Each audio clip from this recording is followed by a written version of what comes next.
গোয়ালপুকুরের খবরে নজর রাখবো। বছর দুয়েক আগে বিদ্যুৎ স্পৃষ্ট হয়ে এক শিশুর মৃত্যু হয়। বিদ্যুৎ দপ্তর ক্ষতিপূরণ দেওয়ার কথা ছিল, তো সেই ক্ষতিপূরণের টাকা অন্য কোথায় চলে গেল, তছরূপ হয়েছে। সেই টাকা আজও পায়নি ওই পরিবার।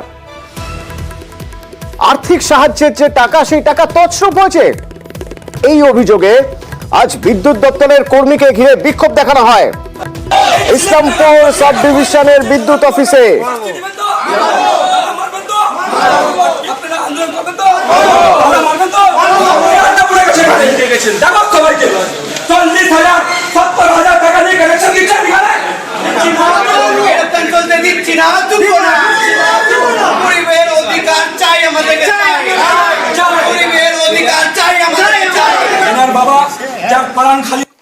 আমার ছেলের নামে টাকা ঢুকেছে, আমাকে লোক বলছে আপনি টাকাটা তুলে খেললেন, ছেলের জন্য কোনো কাজ করলেন না।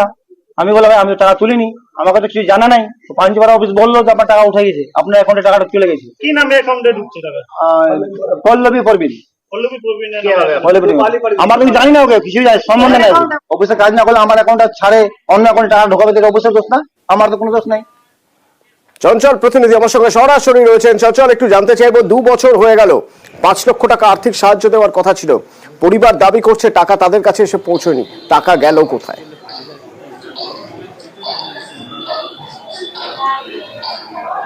দেখো, একবারে যে অভিযোগটা করছে পরিবারের সদস্যরা, তারা কিন্তু একবারে তথ্য নিয়ে কিন্তু অভিযোগ করছে। কারণ যে ওই যে বাচ্চা, যে শিশুটা, অর্থাৎ যে আনোয়ার আলম নামে 10 বছরের শিশুর মার নাম হচ্ছে শাহনাজ বেগম, কিন্তু টাকা ঢুকছে রূপালী পারভিন নামে এক মহিলার অ্যাকাউন্টে। এখানে কিন্তু প্রশ্ন উঠতেছে যে শাহনাজ বেগমের খাতায় না ঢুকে রূপালী খাতুনের নামে ওই মহিলার অ্যাকাউন্টে কি করে টাকা চলে গেল। এটা নিয়ে কিন্তু পরিবারের সদস্যরা কিন্তু বারবার কিন্তু বিভিন্ন দপ্তরে অভিযোগ করেছেন, তবে কোনো সুরাহা হয়নি। অর্থাৎ 2 বছর কেটে গেল, কিন্তু এখনো পর্যন্ত কোনো সুরাহা না পেয়ে শেষমেশ কিন্তু ইসলামপুরে যে বিদ্যুৎ দপ্তর, অর্থাৎ ইসলামপুর সাব ডিভিশনাল যে বিদ্যুৎ দপ্তর বিভাগ রয়েছে, সেই বিভাগে এসে কিন্তু পরিবারের সদস্যদের পাশাপাশি যে গ্রামবাসী প্রতিবেশী রয়েছে, তারাও কিন্তু এসে কিন্তু এখানে বিক্ষোভ দেখাতে শুরু করছে। এবং এই ঘটনা রীতিমতো কিন্তু এলাকায় চাঞ্চল্য ছড়িয়ে পড়েছে। কারণ যে এই ঘটনাটি ঘটেছে গোয়ালপুকুর ব্লকের যে বেগরাগাছি গ্রাম রয়েছে, সেই বেগরাগাছি গ্রামে, সেখানে পরিবারের লোকজনের যে অভিযোগ ছিল যে বিদ্যুতের তার অর্থাৎ মাটিতে পড়েছিল, সেই রাস্তায় পড়ে থাকাতে কিন্তু ওই আনোয়ার আলম নামের যে 10 বছরের শিশু, তার কিন্তু সেই বিদ্যুৎ তারে বিদ্যুৎপৃষ্ট হয়ে কিন্তু মারা যায়। এরপরে কিন্তু বিদ্যুৎ দপ্তর এবং যে এজেন্সি রয়েছে তার বিরুদ্ধে কিন্তু গাফিলতির অভিযোগ তুলে কিন্তু বিভিন্ন মহলে অভিযোগ করে, এবং অভিযোগের পরে কিন্তু সেই বিদ্যুৎ দপ্তরের তরফ থেকে 5 লক্ষ টাকা পরিবারকে ক্ষতিপূরণ দেওয়া হয়। এবং সেই ক্ষতিপূরণ ঘোষণা পরে কিন্তু সমস্ত রকমের ডকুমেন্ট বাড়ি থেকে কালেকশন করে বিদ্যুৎ দপ্তরের আধিকারিকরা, এবং কি এজেন্সি এবং বিদ্যুৎ দপ্তরের আধিকারিকরা গিয়ে কিন্তু তদন্ত দেখে খতিয়ে দেখেন, সমস্ত বিষয় খতিয়ে দেখা পরে এজেন্সি বিদ্যুৎ দপ্তরের তরফ থেকে 5 লক্ষ টাকা সেই পরিবারকে ক্ষতিপূরণ অ্যাকাউন্টের মাধ্যমে দেওয়া হয়। কিন্তু অ্যাকাউন্ট অন্যত্র, অর্থাৎ ভুয়ো অ্যাকাউন্টে চলে গেছে সে টাকা, এমনটা কিন্তু পরিবারের লোকজন অভিযোগ করছেন। আর সেই অনুদানের টাকার দাবিতে কিন্তু আজকে বিদ্যুৎ দপ্তরে এসে বিক্ষোভ দেখাতে শুরু করেছে। এই যে অভিযোগেরা করছেন চঞ্চল, এই অভিযোগের ভিত্তিতে বিদ্যুৎ দপ্তরের যারা সেখানে আধিকারিক, যারা কর্মীরা যারা রয়েছেন, তারা কি বলছেন? দেখো, এখন ভিতরে কিন্তু বিদ্যুৎ দপ্তরের যারা আধিকারিক রয়েছে তাদের সাথে পরিবারের লোকজনের কিন্তু একটা আলোচনা চলছে, এবং সেই আলোচনা শেষের পরেই বোঝা যাবে যে বিদ্যুৎ দপ্তরের আধিকারিকরা তাদের কি বক্তব্য রয়েছে, সেটাই কিন্তু তো পরেই জানা যাবে। ধন্যবাদ।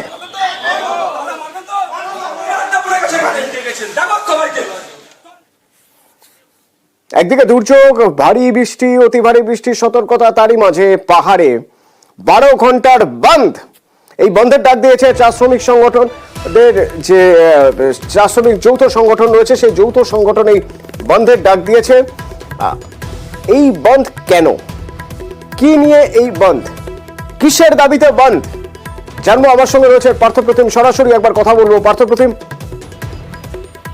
তোমরা জানিয়ে রাখি যে চা শ্রমিকদের, পাহাড়ের চা শ্রমিকদের বোনাস 20% হারে দিতে হবে, এবং আমরা জানি যে গত 2021 সাল থেকে কিন্তু 20% হারে পাহাড়ের চা শ্রমিকদের বোনাস দেওয়া হচ্ছিল মালিক পক্ষ। গত বছর 19% দেওয়া, কিন্তু এইবার মালিক পক্ষ 13% উপরে উঠতে চাইছে না। এক দুটি নয়, 4-4টে দ্বিপাক্ষিক বৈঠক হয়, কিন্তু সেখানেও সমাধান কোনো সূত্র বের হয়নি। গতকাল 4 নম্বর বৈঠকটি হয়, কিন্তু সেখানে অনেক রাত পর্যন্ত বৈঠক চলে, কিন্তু মালিক পক্ষ তাদের 13% থেকে এক ধাপও তারা এগোবে না, নিতে সিদ্ধান্ত অন্য থাকে। অন্যদিকে শ্রমিকরা তারাও কিন্তু 20% নিচে বোনাস নেবে না। আর তা নিয়ে কিন্তু এই জট বোনাস জট এই বোনাস জট তার নিজেদের দাবি আদায়ের লক্ষ্যে কিন্তু আজ চা শ্রমিকের বিভিন্ন সংগঠন যৌথভাবে পার্থপ্রতিম ইউনিয়ন কি বলছে একবার শুনবো, এই চা শ্রমিক যৌথ সংগঠনের বক্তব্য একবার শুনবো। সমস্ত পাহাড়ের স্টেশনে একসাথে বসে ঠিক করা হলো আজকে মানে 12 ঘন্টা বন্ধ। এটা বন্ধ মানে ওয়ার্কাররা নেমে এসে ড্রাইভারদের রিকোয়েস্ট করবে, দোকানদারদের রিকোয়েস্ট করবে, যেহেতু বোনাস পেলে তো এখানেই খরচা হবে, এখান থেকে যদি কাশিয়াং যায় তাহলে তো ওই গাড়িতে উঠে যেতে হবে। এখন বোনাস না পাওয়ার মানে একটা দোকানও চলছে না, শহরও বাজারও চলছে না, গাড়ি দাঁড়াও চলবে না। বন্ধের পরেও যদি কোনো সমাধান না হয়, যদি দাবি না মানা হয়, তাহলে কালকে থেকে সমস্ত ওয়ার্কাররা বেরিয়ে এসে ওই টোটাল ওয়ার্কিং আওয়ার হচ্ছে ফ্যাক্টরির সামনে বসে থাকবে। পার্থপ্রতিম 12 ঘন্টা বন্ধের ডাক, তার মধ্যে থেকে 9 ঘন্টা অতিক্রান্ত, এখন বিকেল 3টে, বন্ধের কি প্রভাব? দেখো, বন্ধে যেহেতু পাহাড়ের শাসক দল ভারতীয় ঘোষা প্রতিবন্ধী মোর্চা অনেক টাকার দলের যে শ্রমিক সংগঠন তারা বন্ধকে সমর্থন করায়, স্বাভাবিকভাবেই যান চলাচল বন্ধ রয়েছে। খুব কম সংখ্যায় ছোট গাড়ি চলছে, কারণ এই বন্ধকে সমর্থন করেছে দার্জিলিং এর চালক সংগঠন। তারাও পথে নেমেছে চা বাগান শ্রমিকদের জন্য, এবং দোকানপাট কিন্তু বন্ধ রয়েছে, খোলা, তাড়াতাড়ি গাড়িও চলাচল করছে। তবে যে সমস্ত পর্যটক পাহাড়ে বেড়াতে যাদের ফেরার কথা ছিল শিলিগুড়িতে ঘরে ফেরার কথা, সেসব পর্যটকদের কিন্তু ছাড় দেওয়া হচ্ছে, জরুরি পরিষেবা ছাড় দেওয়া হচ্ছে। ওটের উপর বন্ধ কিন্তু স্বাভাবিক, এবং তোমার জানিয়ে রাখছি 2017 পর 2024 7 বছর পর কিন্তু পাহাড়ে বন্ধ ফিরল। 7 বছর পর পাহাড় আবার বন্ধ দেখছে। যারা পর্যটকরা ফিরছেন তাদের সুযোগ দেওয়া হচ্ছে বটে, কিন্তু যে পর্যটকরা পাহাড়ে যাচ্ছেন তারা আটকে পড়েছেন, দীর্ঘক্ষণ আটকে রয়েছেন পর্যটকরা। আমরা তো জানতাম না যে আজকে বদ্ধ থাকবে, এখন আমরা ফিরবো ইনশাল্লাহ, কিন্তু দেখছি যে বদ্ধ। আমাদের জন্য তো অনেক প্রবলেম, আর যাওয়া খুব জরুরি, আর আমরা গাড়ি পাচ্ছি না। এর জন্য খুবই সমস্যার মধ্যে পড়ছে।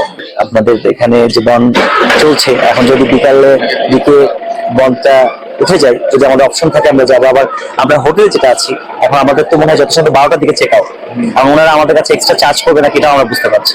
আমাদের ট্রেনের টিকিট অলরেডি আছে, কিন্তু আমাদের ট্রেন হয়তো মিস হয়ে যাবে আজকে। হ্যাঁ, পার্থপ্রতিম, পুলিশ কি করছে?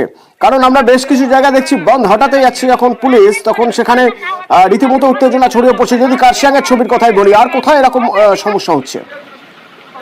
দেখো, কাশিয়াং ছাড়া কাশিয়াং সকাল থেকে একটু গোলমাল হয়েছিল, তবে টিকিট রাস্তা জোর করে গাড়ি আটকাচ্ছিল এমনকি অভিযোগ উঠে, এবং তারপরে কিন্তু পুলিশ এসব টিকিটারদের আটক করে, এবং এই টিকিটারদের আটক করতে গেলেই পুলিশের সঙ্গে বল সমর্থকদের তাদের বচসা এবং ধাক্কাধাক্কি হয়, তাকে ঘিরে মাথায় দুটো পরবর্তীতে পুলিশ সাহায্য হয়। এছাড়া বিভিন্ন জায়গায় জাতীয় সড়ক অবরোধ করেছেন বল সংখ্যা, তবে অন্য কোন প্রান্ত থেকে কিন্তু পাহাড়ে কোন রকম সেরকম কোন গোলমালের খবর এখনো পর্যন্ত আসেনি। আর ঘন্টা তিনেক বাকি, তবে শ্রমিক সংগঠনের জানিয়ে রাখি, শ্রমিক সংগঠন জানিয়ে দিয়েছে যদি দাবি আদায় না হয়, কাল থেকে কিন্তু আবার বিভিন্ন পাহাড়ে বিভিন্ন চা বাগানে ঘেটে তারা বিক্ষোভ সভা করবে, অর্থাৎ চা পাতা তারা তুলবে না, শ্রমিকরা তুলতে যায়, এটা আবার ঘেটে তারা বিক্ষোভ করবে। উত্তরবঙ্গ থেকে ফিরছিলেন, কলকাতায় ফিরছিলেন মুখ্যমন্ত্রী মমতা বন্দ্যোপাধ্যায়, জানিয়ে গেলেন বাগডোগরা থেকে ফেরার সময় তিনি জানিয়ে গেলেন যে এ রাজ্যে বন্ধ হয় না, বন্ধ কর্মসংস্কৃতি এ রাজ্যের বিরোধী। আমি বন্ধ সমর্থন করি না, চা শ্রমিকের দাবি সেটা ওদের টাইপ ওয়াইজ মিটিং চলছে, লেবার কমিশনের সাথে তারা ডিসাইড করবে। আপনি কি হস্তক্ষেপ করবেন? না, I can't interfere. Labour commission ওদের সাথে বসে ঠিক করবে। কেউ পলিটিক্যালি এটাকে ডিস্টার্ব করার চেষ্টা করছে, সবাই ডুয়ার্স হয়ে গেছে, পাহাড়টা নিয়ে আশা করি সেটাই হয়ে যাবে।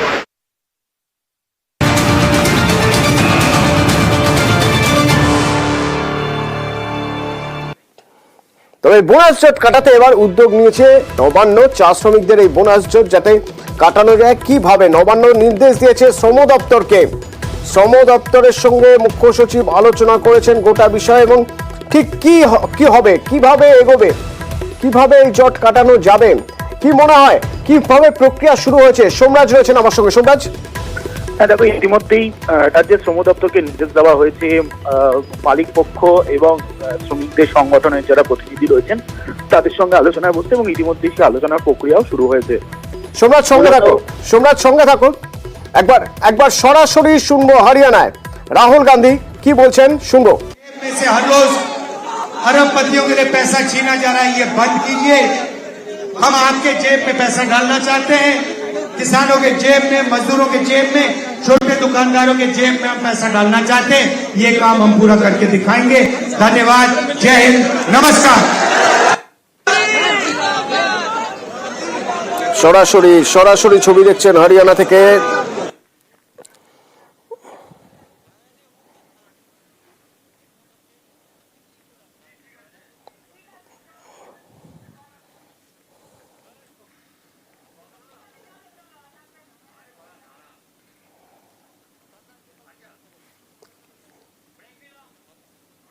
पूरा करके दिखाएंगे। धन्यवाद।